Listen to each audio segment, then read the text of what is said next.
Hello, welcome to my radio and television station, and I'm Cao Trí. Here comes local news. On August 3rd, President Nguyễn Xuân Phúc expected the implementation of the President's decision on special amnesty on the occasion of this year's National Day at Xuân Lộc Prison, the Mai Province.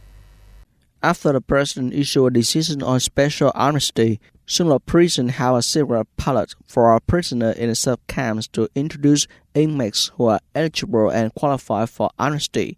After that, the subcommittees and the boards for special amnesty met and reviewed the application for amnesty for 55 prisoners. Nearly 2,700 records of prisoners proposed for amnesty this year were examined before being sent to members of Amnesty Advisory Council for consideration.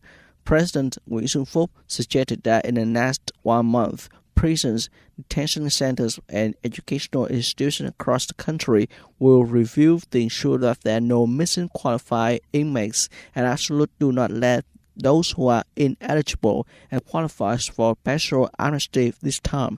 The President also requested that a special amnesty advisory council to strictly implement the law on the special amnesty, require that no errors or negative acts be allowed. Facing the fact that the new model passport is refused by many countries to reissue a visa, the Immigration Department is coordinating with the Consulate Department, Ministry of Foreign Affairs to resolve it through diplomatic channels. Accordingly, new model passport will continue to be issued nationwide. The Immigration Department confirms that the new model universal passport is issued in accordance with the provision of Vietnamese law and meets ICAO International Civil Aviation Organization standards.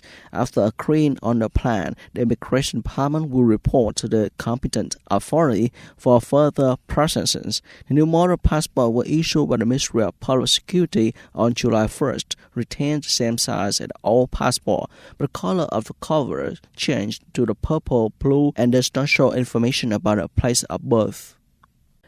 The demand for industrial land is still increasing strongly, especially in the first half of this year, in provinces such as Long An, Bà Rịa, Vũng Tàu. Meanwhile, the ready-built factory market continues to operate effectively, despite being negatively affected by the COVID-19 epidemic. According to assessment, industrial land in the southern market is expected to have a sharp increase in supply in the period of 2022-2025. In particular, the south is expected to have about 23,000 hectares of new supply, double the current supply. Abundant supply is expected to meet the logistics and production needs. Regarding the ready-to-build factories, the South expects to have an additional 4 million square meters of supply during this period. RT News Agency Russia said on August 3rd, Azerbaijan Defense Ministry announced the country opening of Operation Vigilance in the disputed territory of Nagorno-Karabakh amid the latest signs of escalation between the two countries. The ministry statement stressed that the demilitarization of the Nagorno-Karabakh region is obviously mandatory.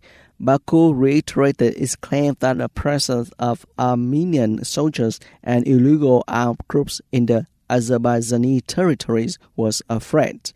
Azerbaijan considered a complete withdrawal of Armenian forces and disarmament of the armed group here as a must. The statement comes amid Azerbaijan's recent launch of military operation here in response to what Baku alleged is a violation of a ceasefire by indigenous gunmen groups seeking to establish a new fighting position in Nagorno-Karabakh.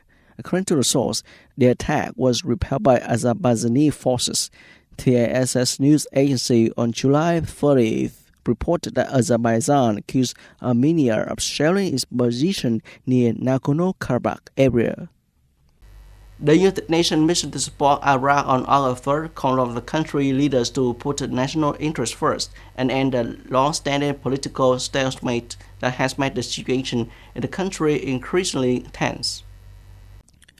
The press release of United Nations mission supporting Iraq states will call on parties to commit, actively participate, and agree on solutions that cannot be delayed further.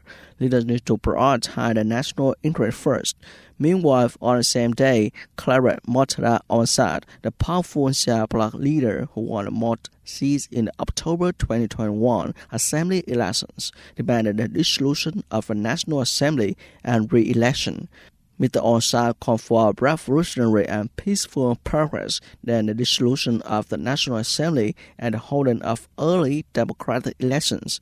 Meanwhile, Mr. Assad's supporters continue to protest, sitting in front of Parliament building for the fifth day in a row.